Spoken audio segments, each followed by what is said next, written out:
அனைவருக்கும் இனிய காலை வணக்கம். நம்ம இந்த காணொளி பதிவில் பார்க்க இருக்கிறது கோஆப்ரேட்டிவ் எக்ஸாமுக்கு பயன் தரக்கூடிய வகையில் ஒரு 20 கேள்விகள் பார்க்க இருக்கின்றோம். ஆல்ரெடி 4 வீடியோ பதிவில் தலா 20 கேள்விகள் என்ற விகிதத்தில் 80 கேள்விகள் பார்த்துப்போம். இதில் ஒரு 20 கேள்வி, டோட்டலாக 100 கொஸ்டின் நம்ம பார்த்துருக்குறோம். சரிங்களா? வாங்க வீடியோக்குள்ளே போகலாம். ஃபர்ஸ்ட் கொஸ்டின் பாருங்கள். கீழ்கண்டவர்களில் மத்திய கூட்டுறவு வங்கியின் நிர்வாக குழு உறுப்பினர் யார் அப்படின்னு சொன்னால் மேலாண்மை இயக்குனர். சரிங்களா? இந்த பொது மேலாளர், உதவி மேலாளர் அந்த கூட்டுறவு அமைப்புகளில் இருந்தாலும் அவர்கள் நிர்வாக குழுவில் இடம்பெற்றிருக்க மாட்டார்கள். இந்த முதன்மை வருவாய் அலுவலர் எடுத்துக்கிட்டீங்கன்னா இவங்க எங்கே இருப்பாங்க அப்படின்னு சொன்னால் ஒவ்வொரு மாவட்டத்திலையும் பால் கூட்டுறவு உற்பத்தியாளர் ஒன்றியம் இருக்கும். அந்த பால் கூட்டுறவு உற்பத்தியாளர் ஒன்றியத்தில் இவர் தலைமை அதிகாரியாக செயல்படுவாங்க. சரிங்களா? ஒரு மாவட்டத்தை எடுத்துக்கிட்டிங்கன்னா மாவட்ட ஆட்சியருக்கு அடுத்த கேடரில் இருக்கக்கூடியது இந்த முதன்மை வருவாய் அலுவலர். விஞ்ஞான மேலாண்மை தந்தை என அழைக்கப்படுபவர் யார் அப்படின்னு சொன்னால் F.W. டெய்லர் அவர்கள். கூட்டுறவு சங்கத்தின் பேரவை கூட்டம் நடத்த தேவையான குறைந்த அளவு உறுப்பினர்களின் எண்ணிக்கை சிற்றன் தொடர்பாக கீழ்கண்டவற்றில் எதிலில் குறிப்பிட்டிருக்கும் அப்படின்னு சொல்லி கேட்டிருக்கிறாங்க. துணை விதி. சரிங்களா?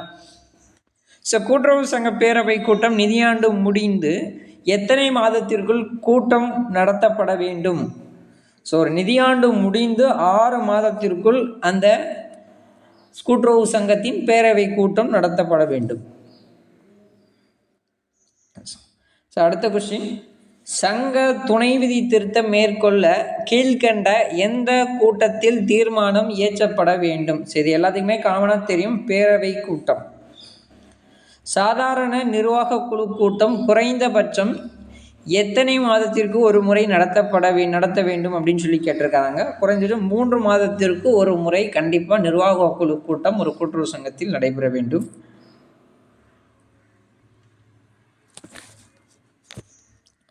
அடுத்த கொஸ்டின். நிர்வாக குழு கூட்டம் பற்றிய அறிவிப்பினை எத்தனை முழு நாட்களுக்கு குறைவில்லாமல் நிர்வாக குழு உறுப்பினருக்கு கொடுக்கப்பட வேண்டும் அப்படின்னு சொல்லி கொடுத்தாங்க. 3 நாள். சரிங்களா? நிர்வாக குழு கூட்டம் நடைபெறுவதற்கு 3 நாட்களுக்கு முன்னால் அந்த குறிப்பிட்ட நிர்வாக குழு உறுப்பினர்களுக்கு அதை சார்ந்த அழைப்புதல் கொடுக்க வேண்டும். தேர்ந்தெடுக்கப்பட்ட நிர்வாக குழு உறுப்பினர்களின் பதவி காலம் அப்படின்னு எடுத்துக்கிட்டிங்கன்னா தற்பொழுது 5 ஆண்டுகள் இருக்கிறது. மேலாண்மை இயக்குனருக்கான அதிகாரங்கள், கடமைகள் கீழ்கண்டவற்றில் எதில் குறிப்பிடப்பட்டுள்ளன அப்படின்னு சொன்னால் கூட்டுறவு விதிகள். சரிங்களா? 145, 146 அவர் இந்த மேலாண்மை இயக்குனர்களுக்கான கடமை மற்றும் அதிகாரங்கள் குறிப்பிடப்பட்டுள்ளது. ஒரு நபர் அதிகபட்சம் எத்தனை சங்கங்களுக்கு மேல் ஒரே நேரத்தில் நிர்வாக குழு உறுப்பினராக இருக்கக்கூடாது அப்படின்னு சொல்லி கேட்டிருக்காங்க. 5 சங்கங்கள். சரிங்களா? 2 பிரதம சங்கங்கள், 2 மாவட்ட அளவில் செயல்படக்கூடிய சங்கங்கள், 1 மாநில அளவில் செயல்படக்கூடிய சங்கம். அந்த வகையில் 5 சங்கங்களில் ஒரு ஆள் நிர்வாக குழுவில் உறுப்பினர்களாக இடம்பெறலாம். அதற்கு மேலுள் இடம்பெறக்கூடாது என்பது கூட்டுறவு சட்டத்தில் குறிப்பிடப்பட்டுள்ளது. கூட்டுறவு சங்கம் தனது நிகர லாபத்தில் எத்தனை சதவிகிதம் கூட்டுறவு ஆராய்ச்சி மற்றும் வளர்ச்சி நிதிக்கு ஒதுக்கிட வேண்டும் அப்படின்னு சொன்னால் 3%. சரிங்களா? அந்த 3% என்பது ஒரு கூட்டுறவு சங்கம் தன்னுடைய நிர்வாகத்தில் கிடைக்கக்கூடிய அந்த லாபம். சரிங்களா? நிகர லாபத்தில் கண்டிப்பாக 3% இது ஆராய்ச்சிக்கு ஒதுக்கீடு செய்ய வேண்டும். சங்க உறுப்பினர் செலுத்த வேண்டிய பங்கு மதிப்பு எதில் குறிப்பிடப்பட்டுள்ளது அப்படின்னு சொன்னால் அந்த கூட்டுறவு சங்கத்துடைய துணை விதியில் குறிப்பிடப்பட்டிருக்கும். மத்திய கூட்டுறவு சங்கத்தின் மேலாண்மை யாரிடத்தில் அளிக்கப்பட்டுள்ளதுன்னு கொஸ்டின் கேட்டிருக்கிறாங்க. நிர்வாக குழு உறுப்பினர்கள். தனிநபர் கீழ்கண்ட எந்த சங்கத்தில் உறுப்பினராக தகுதி இல்லை அப்படின்னு சொன்னால் நிதி உதவும் வங்கி, அதாவது மத்திய கூட்டுறவு வங்கியாக இருந்தாலும் சரி, மாவட்ட கூட்டுறவு ஒன்றியங்களாலும் சரி, இந்த மாவட்ட அளவில் செயல்படக்கூடிய, மாநில அளவில் செயல்படக்கூடிய கூட்டுறவு அமைப்புகளில் தனிப்பட்ட நபர் உறுப்பினராக முடியாது.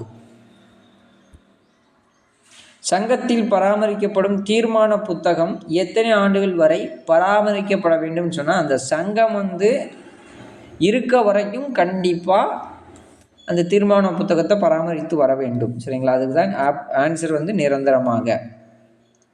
தண்ட வழக்கு தீர்ப்புகள் மீதான மேல்முறையீடு எங்கு செய்ய வேண்டும் சொன்னால் கூட்டுறவு தீர்ப்பாயம் செக்ஷன் 151 குறிப்பிட்டிருப்பாங்க. சரிங்களா? அங்கே தான் நம்ம அது சார்ந்த மேல்முறையீடு செய்ய வேண்டும். கூட்டுறவு சங்கத்தில் ஒரு இணை உறுப்பினர் செலுத்த வேண்டியவை எவை அப்படின்னு சொல்லி கேட்டிருக்கிறேன். நுழைவு கட்டணம் மாத்திரம்தான் அவங்க செலுத்துவாங்க. இந்த பங்குத்தொகை, அதுக்கப்புறம் பங்குத்தொகை மற்றும் நுழைவு கட்டணம் இதெல்லாம் அவங்களுக்கு கிடையாது. அது வந்து ஏ கிளாஸ் உறுப்பினர்கள் மாத்திரம்தான் செலுத்தக்கூடியது. திட்டமிடுதலின் முதல் பணியானது என்ன அப்படின்னு சொன்னால் குறிக்கோளை உருவாக்குதல் தான் அதோடைய ஃபஸ்ட்டு பணி. சரிங்களா? கீழ்கண்ட எந்த அமைப்பு சங்க நிகர லாப பிரிவினை முடிவு செய்கிறது அப்படின்னு சொன்னால் வேற ஒன்றும் இல்லை, பேரவை கூட்டம்.